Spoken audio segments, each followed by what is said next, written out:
The day after my sister's funeral, her grave was dug up. My brother-in-law learned I'd placed something very important there. He thought he could force it out. But what lay within the coffin shocked him. Tire tracks led straight to her grave and straight into my trap. I stood at the edge of the crushed grass, feeling the cold through my boots. The ground was soft. Dew clung to the carnations I'd tied with Miriam's blue ribbon. The ribbon now lay crooked, a bright stripe on the dark earth. The gardener's cap trembled in his hands. "Something happened last night," he said. I crouched down and pressed my palm to the earth. The ground had been dug over and hastily filled in. Miriam and I had been together for 50 years. Touch speaks truth.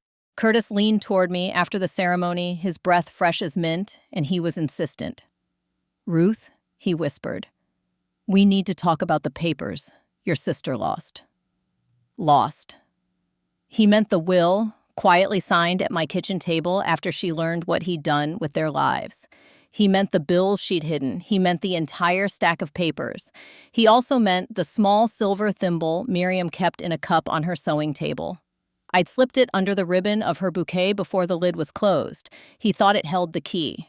He'd never understood why Miriam used the thimble, not to hide, but to pierce thick fabric with a needle without drawing blood. A thimble isn't a safe, it's a job guarantee. 2 days before the funeral, I sat with Detective Elena Reyes at the kitchen table. She had the tired eyes of a woman who hears too much and sleeps too little. I slid a folder of documents and various pieces of evidence toward her. "If you're going to tease him," Reyes said, tapping the folder, "be prepared for him to bite." "I'm a widow," I said. "I sorted out this whole mess myself, and I know how to wait." I waited for Miriam to gather her courage, waited for her to admit that the money for the trip had become a short-term loan for Curtis to cover what he called his stock options, waited for the bank manager, succumbing to my questions, to finally admit that the signature looked more like tracing paper than handwriting. I knew Curtis. He always considered the women in his life weak. He forgot that softness, earth, flesh, fabric, can hide sharp edges. Before we continue, please subscribe to the channel, like it, and let us know in the comments what time it is where you are listening to this story. The wreath on Miriam's grave was made of more than just lilies. Inside was a motion-activated camera designed for birdwatchers and others. It captured exactly what I expected. Curtis, returning after midnight with a flashlight casting white circles in the black air, gloves on, a shovel in hand. He moved with the strained efficiency of a man who believes the world owes him shortcuts. My phone rang while I was still standing by the grave. Unknown number, the kind cowards use. "What did you put in there?" he asked. Curtis's voice sounded smaller away from church steps. "Peace," I said. "And a mirror." "What does that mean?" "It means you saw yourself," I replied, and hung up. I went home and boiled water for tea. I do not rush my thoughts. I laid Miriam's blue ribbon on the counter, smoothed it flat, and ran my finger along the stitched edges until I reached the small snag where, years ago, her needle caught. That snag had guided the second half of my plan. The thimble on her bouquet had been a signal. The coffin held something else entirely. A seam inside her burial dress carried tiny stitches, spelling dates, account numbers, and a name only a thief would recognize. His, threaded in blue. Miriam had always labeled her quilts in thread, a habit she called insurance against misremembering. When she was afraid, she sewed labels no one could misplace. I poured tea, sat, and opened the bird camera app on my tablet. The footage loaded in a stuttering line of gray and green frames until the night turned sharp. The first clip showed deer nosing the carnations. The second showed 2 teenagers in hoodies passing by, whispering. The third showed Curtis. He stepped into the frame and looked around at the way a boy looks before he steals from a candy jar. Then he dug. The shovel bit and lifted. He worked himself into a rhythm. 2 steps, scoop, throw, his breath fogging at first, then disappearing as exertion warmed him. And it took 15 minutes to hit the lid. He dropped to his knees, ran a gloved hand along the edge as if he were greeting someone, then pried it open. The flashlight beam fell. He froze. He bent closer. His mouth shaped a word I didn't need audio to understand. He looked over his shoulder, panicked, the way guilt is always scared of witnesses. He reached inside, groped, then yanked his hand back as if bitten. He slammed the lid, scrambled to cover his damage, and fled sloppy, forgetting his careful steps. The fourth clip showed nothing. The fifth showed dawn. I saved the video to 3 places: a thumb drive in the sugar canister, a cloud folder Detective Reyes could access, and a spare phone I kept only for pictures of my garden. Then I called the cemetery office and made an appointment with the director. I would not ambush him with outrage. Men like Curtis count on women to burn hot and brief. I prefer a steady flame.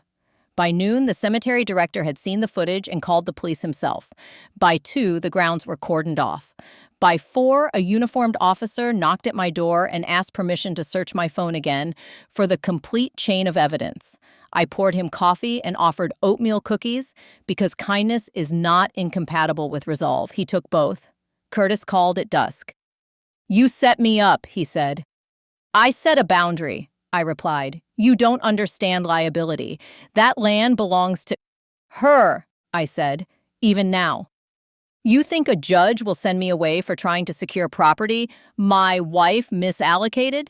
He chewed the word wife like an alibi. "What did you see in the coffin?" I asked. Silence. Then a soft, incredulous laugh. "Thread," he said. "You stitched your little accusations like a quilt. That won't hold in court." "It doesn't have to," I said. "It has to hold long enough for the bank to answer questions they avoided when she was alive." He swore and hung up. I let the dial tone sit in the kitchen air until it faded the way hurt does when you give it room. The next morning, Detective Reyes and a young officer named Patel came by with bagels. We watched the footage again at my table. Reyes paused at the frame where Curtis opened the lid. "What did he expect to find?" Patel asked. "A key?" I said. "To a box he doesn't know he already emptied." Reyes glanced at me. "Explain." "Miriam told me 2 months ago that Curtis convinced her to sign a temporary authorization so he could invest in a friend's venture. It was supposed to return 10% in 6 weeks. I slid a photocopy across the table. He moved money from the joint account to a company called North Strand Capital. He told her it was a money market fund. It was his shell." Patel frowned at the document. "And this signature?" "Look at the loop in the M slug," I said. "Miriam's loop's always tilted left. This one leans right, like a tracing by someone sitting opposite." Reyes made a note. "And the key?" "She kept a safe deposit box in her name alone. When she realized he had dipped into retirement, she moved sentimental items and originals there, their marriage certificate, the first will, a list of account numbers, and the receipt for a wire transfer she never authorized. Curtis thought the key was somewhere obvious. He scoured drawers. He even accidentally took her old coats to donation, hoping a pocket would rattle. Before the funeral, I told him I was doing something respectful with the key. He heard buried. Patel's eyebrows lifted. "So where is it?" I tapped the side of my teapot. "Under the false bottom of Miriam's sewing machine case." The thimble was just a lure. Men like Curtis don't imagine that the old tools of our hands are the safest vaults. Reyes closed the folder. "We'll subpoena North Strand's records." Meanwhile, grave desecration is immediate. She met my eyes. "He won't stop." "Be careful." "I'm old," I said, "not delicate." That afternoon, I visited the bank where Miriam kept her box. The manager, a neat woman with an immaculate bob, tried the polite delays I had grown used to. Appointments, policies, the need for notices and approvals, as if bureaucracy were a dam rather than a leak. I slid a notarized letter across the desk. Miriam had named me co-agent for the box in the event of her death. The manager read, blinked twice, and found the proper key to open everything. Inside the box lay a pocket ledger, thick with receipts, and a small envelope with my name in Miriam's plain, careful printing. I carried both to a private room and sat upon. The envelope held a note and a ring. The note was brief. "If you're reading this, it means I ran out of thread before I finished talking. Take the ring back to its rightful owner. As for the man, let him be measured. Love, M." The ring was not her wedding band. It was a ring Curtis's first wife had worn, the one he claimed was stolen during a burglary years before he met Miriam. The diamond was flawed in a way I remembered from a photograph, a feather crack like a frozen lightning bolt near the edge. I had seen it once in a courthouse hallway when his first wife's sister, Cindy, waved a picture at him and demanded answers while he refused to meet her eyes. He said insurance had paid out and the matter was closed. The ring sat heavy in my palm like an accusation that had learned patience. In the ledger, Miriam had recorded dates and amounts that didn't match the story Curtis told. He had been siphoning for longer than she knew, tiny transfers labeled service fee, consulting, maintenance, the words men use when they prefer fog to plain air, and there were names. The friend who owned North Strand, the accountant who looked the other way, the notary who stamped a signature that wasn't hers. I photographed every page and placed the original back in the box. Then I drove to an address in a neighboring town, a house with wind chimes made of silver spoons and a mailbox painted with sunflowers. Cindy opened the door before I knocked a second time. "You don't know me," I said, "but I knew your sister's ex-husband. He's my brother-in-law now." Her face changed, the way faces do when a bad weather front moves in. "I brought you something of hers," I said, and placed the ring in her hand. She stared at it for a long time. Her thumb ran over the feather crack. "I told the police," she said, voice tight. "They called it a domestic dispute. Said keeping the ring was messy, in a divorce, not criminal." She looked up at me. "Why now?" "Because my sister is dead," I said, "and he dug up her grave last night." Cindy's mouth parted. She closed it, gathered herself, and nodded once like the start of a pledge. "Come in." We sat at her kitchen table, two older women sharing iced tea, and the knowledge that institutions faint when asked to stand up to familiar men. I told her what I knew. She told me what she had never stopped knowing. The burglary, years ago, was not a burglary. It was Curtis pawning the ring to cover a margin call, then buying it back after insurance paid out, returning it to the safe, as if he'd always owned it. He charmed and bullied in equal measure. He moved money like he moved people, just enough to keep the structure from collapsing while he dug himself a deeper hole. "Are you going to the police?" she asked. "I already have," I said, "but I also plan to go to his friends." "Which friends?" "The ones who think reputation is a bank account." I drove to the club where Curtis liked to play at Success, the kind of place with leather chairs, the color of expensive shoes, and a portrait of a founder on every walnut-paneled wall.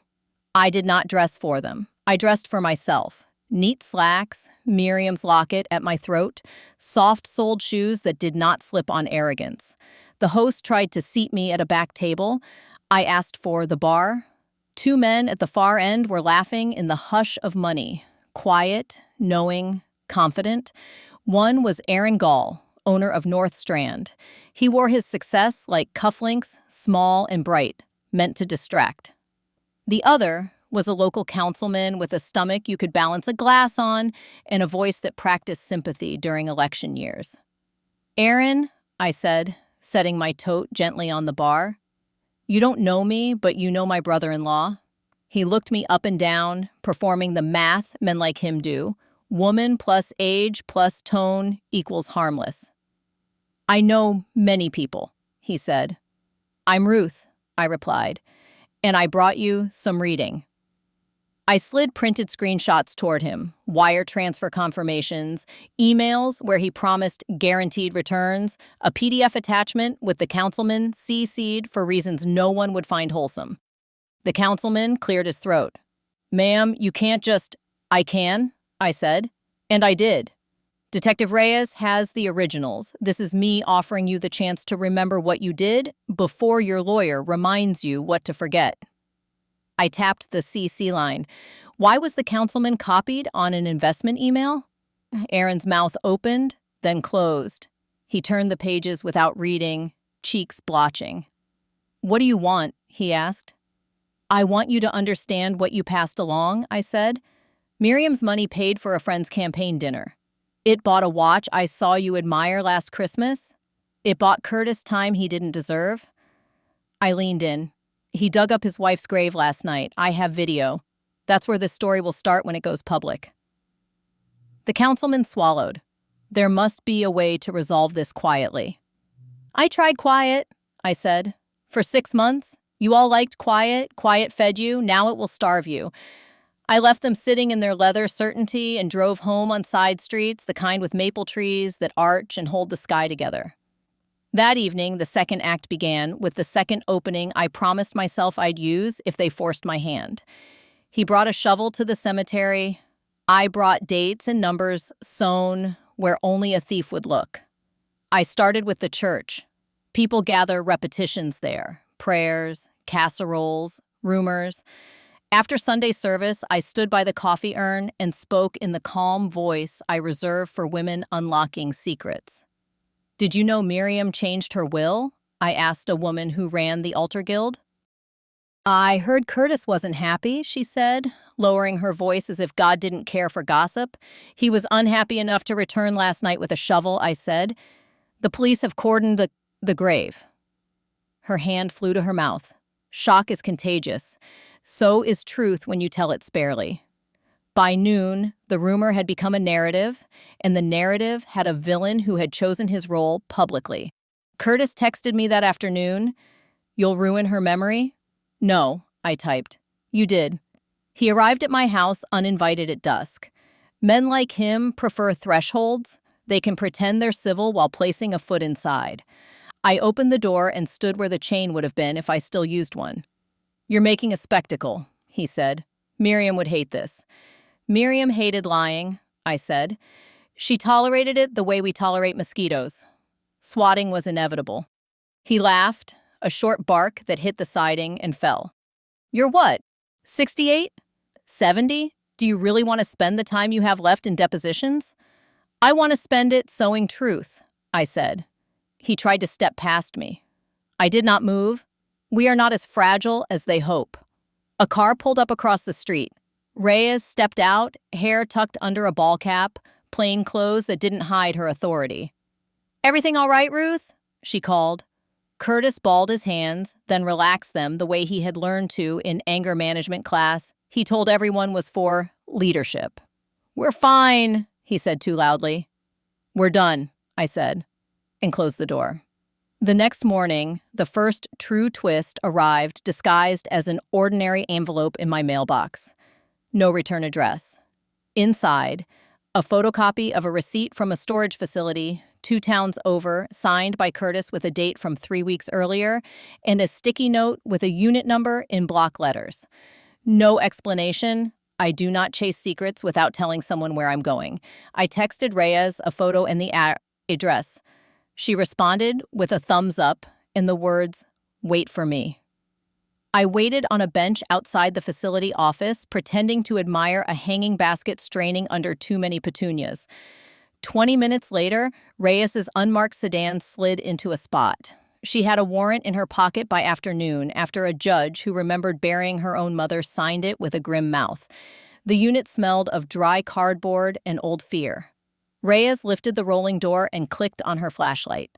Boxes labeled receipts, tools, Xmas, the benign camouflage of bad men everywhere. We opened receipts and found what he hadn't burned. Duplicate invoices for consulting services billed to Miriam's charitable fund, statements from North Strand showing transfers out the same day a local contractor supposedly got paid, and a folder marked Cindy. Inside, a photocopy of the insurance payout on the stolen ring, and a draft email to an appraiser asking how to remove a feather from a stone. Reyes's exhale sounded like relief refraining from celebration. "He kept everything," she said. "Greedy men archive, I said. "Shame and pride file together." We sealed the unit and left under the gaze of a camera that had watched too many tires squeal. On the drive back, Reyes said, "He's going to panic. He'll either go quiet or go loud, I said. "He can't bear silence." That night, my sewing room window cracked inward like ice giving way. A brick skidded across the hardwood and thudded against Miriam's old machine. My whole body shook, not from fear, but from the sound. How violation has a timbre, a pitch that vibrates your bones. I called Reyes. She came fast. We stood together in the glass glitter and watched the video from my porch camera. A hoodie, a quick arm, a throw. The camera caught the license plate of the idling car, Aaron Gulls. Reyes made another call. I swept up glass in long, slow strokes and refused to think of this as a warning. It was confirmation they were losing their grip. The next morning, I mailed copies of the storage unit receipts to 3 people: the bank manager, the councilman's primary donor, a woman who runs the animal shelter and counts every dollar, and the local paper's crime reporter, a woman I knew from PDA days, who had learned to keep her voice even when writing about men like Curtis. I included nothing but dates in a plain sentence. This is what happens when you underestimate a seamstress. The paper called me first. "Can we print your name?" the reporter asked. "Yes," I said. He used Miriam's name long enough. The article ran online at noon and in print the next morning under a headline that was more careful than I would have been. They were right to be careful. I am not a journalist. I am a sister. By afternoon, the club suspended Curtis's membership pending investigation. The councilman's office released a statement with so many passive verbs you could slide on them. Aaron hired a lawyer whose photograph made him look permanently offended. Curtis showed up again, this time with flowers. He had never brought Miriam flowers unless there were witnesses. "I want to apologize," he said, holding out a cellophane-wrapped bouquet with the supermarket barcode peeking like a price tag on love. "For breaking a window? For opening a coffin? For the years you called your theft helping with bills?" I stepped onto the porch and closed the door behind me so the alarm would keep beeping softly, a metronome for restraint. "For upsetting you," he said. "I am not upset," I said. "I am focused." His voice softened. "Ruth, we could talk. Settle. Your sister didn't want courts. She wanted peace. She wanted equity," I said. "She made peace when she could not get it." He lifted the bouquet a fraction higher, then seemed to remember he needed justification. "I took care of her," he said. "Who else would have? The house, the appointments. She took care of you," I said. "She paid the mortgage. She scheduled your dentist. She forgave your lies like other people forgive traffic." He set the bouquet on the step as if it might explode. "You'll ruin what's left," he said. "There's a line between justice and vengeance, and you don't know where it is." "I carry a tape measure," I said. "I know exactly where lines are." He left with the bouquet wilting behind him like an apology that forgot water. I did not sleep deeply for the next week. I kept a baseball bat by the bed and my phone on the nightstand, volume on high. Reyes drove by more. Neighbors waved more slowly as if entering my block required reverence. Grief and scandal make streets quieter and louder at once. On Thursday, an envelope arrived from the probate court, a copy of Miriam's last will returned from the clerk with the recording stamp. The will left Curtis nothing but a photograph of them at the county fair when they were happy, a kindness I would not have had the patience to write. Her house went to a community trust in both our names to be rented at a rate a teacher could afford. Her accounts went to a scholarship fund for seamstress apprentices and to repay those Curtis had borrowed from. I cried then, not because I was sad, but because she was still making good on promises with her neat, stubborn hand. Reyes called that evening. "We have enough," she said. "Desecration, fraud, forgery, conspiracy. We'll bring him in tomorrow." "Where?" I asked. "At the cemetery," she said quietly.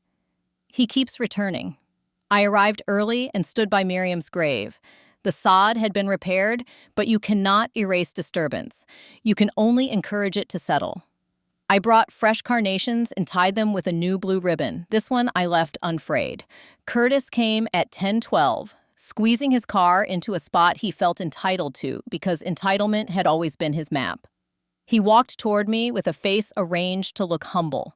He didn't see the unmarked cars under the oaks. He didn't see Reyes step out of the shade like a consequence made of patience. "Curtis Hale," she said, "you're under arrest." His shoulders jumped and then squared. He tried to smile at me, to recruit me to the theater he performs when cornered. I looked past him at the sky. It was the same sky under which Miriam and I learned to hem dresses without puckers. He tried to talk. Reyes read him his rights. He tried to laugh. The sound came out wrong, like a joke told on the wrong day. As they led him away, he twisted suddenly and spat toward the ground near my shoes. It landed on the grass, a small insult pretending to be a statement. I did not move. "Ruth," he called over his shoulder, "you'll be alone when this ends." "I've been alone before," I said. "I do fine." Afterward, the cemetery emptied quickly, as places of grief do when spectacle departs. I sat on the low wall by the path and let my legs hang like a girl's. A breeze pushed the blue ribbon into a small dance.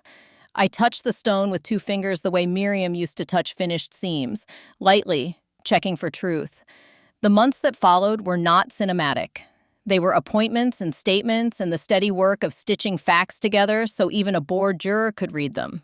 Reyes kept her word on trimming procedure. She spared me what she could. I spared myself the rest by remembering what mattered: cause, effect, consequence. We reduced the pile of documents like a quilt pattern, only the pieces that made the design. The first hearing was brief. Curtis's lawyer, offended photograph, asked for continuances and complained about media bias. The judge looked at him and then at me and said, "You may proceed." I liked her immediately. She had threads of silver in her hair and the eyes of someone who mends her own clothes when it matters. Cindy testified about the ring with a voice that did not shake. The bank manager testified about signatures, reluctant at first until Reyes showed her a close-up photo of Miriam's true looped M. Aaron took the stand and tried to charm the wood off the benches until Reyes produced the storage unit receipts with his name on a payment slip. The councilman resigned to focus on family, an exit that sounded like someone climbing out a bathroom window. Curtis avoided my gaze in court the way he had avoided accountability his whole life. When he did look up, it was to glare at me with a hatred so hot, I could have ironed linen with it. I felt nothing but the cooling satisfaction of a burn finally soothed. On the 3rd day, his lawyer requested a recess for negotiations. He wanted lesser charges. He wanted fines. He wanted the word felony to avoid him the way he had avoided work. The prosecutor, another woman with a tidy notebook and an allergy to nonsense, offered a deal that required full restitution, a written confession, and time that counts. Curtis balked. The judge scheduled a trial date. He caved 2 weeks later when another envelope surfaced from a different storage unit rented under his cousin's name. This one held photographs, time-stamped, of Curtis meeting Aaron behind a closed restaurant, exchanging a paper bag for a thick envelope. The restaurant's dumpster camera, meant to catch raccoons, had captured men instead. The cousin turned the key over with the confusion of someone who never expected his favoritism to become evidence. Curtis pleaded. The words sounded like dry crackers in his mouth. Guilty, guilty, guilty. He tried to skip the last one, the desecration, until Reyes pressed play on the grave video and the courtroom watched him open a coffin. The gasp that moved through the room had temperature. It warmed me the way standing near a working oven does in winter. He received years, not months. He paid back what he could. The rest will drip into the scholarship fund in installments that will remind him of us every payday. After the sentencing, Cindy and I stood outside the courthouse and let the sun hit our faces like blessings we permitted ourselves to feel. She touched her sister's ring and said, "You did this." "We did," I said. "Miriam did." We began the work of the house next. Miriam had left specific instructions in her will about the trust: rent at rates teachers can manage, preference to apprentices in the sewing program, a garden maintained for the neighborhood. I met with a young teacher named Lena who walked the rooms softly as if the wood still held echoes. "I've never had a kitchen big enough to teach my students to bake," she said, pressing her hands to the old countertop the way a person tests a heartbeat. "You will?" I said. We kept Miriam's sewing room as it was, a small museum of carefulness. Lena's students come on Saturdays now to learn to hem and to steam and to choose colors that suit their skin and mood. I teach some afternoons when my hands behave. I am not the fastest anymore, but speed is not the point. Intent is. On the anniversary of Miriam's death, I visited her grave with Cindy. We brought carnations and a length of blue ribbon. The ground has settled, the grass is even. If you didn't know, you wouldn't know. That is the mercy of time. It smooths the disturbed surface while leaving the lesson underneath. We tied the ribbon and stood a while. Do you ever get tired? Cindy asked. I do, I said, but tired is not the same as done. We walked back toward the car, the path crunching under our shoes. At the gate, a man I didn't recognize stopped me and said, Mrs. Adler, I read about you. I didn't know women could, he faltered, searching for a word that wasn't patronizing. We can, I said. We do. At home, I sat at my kitchen table where this began.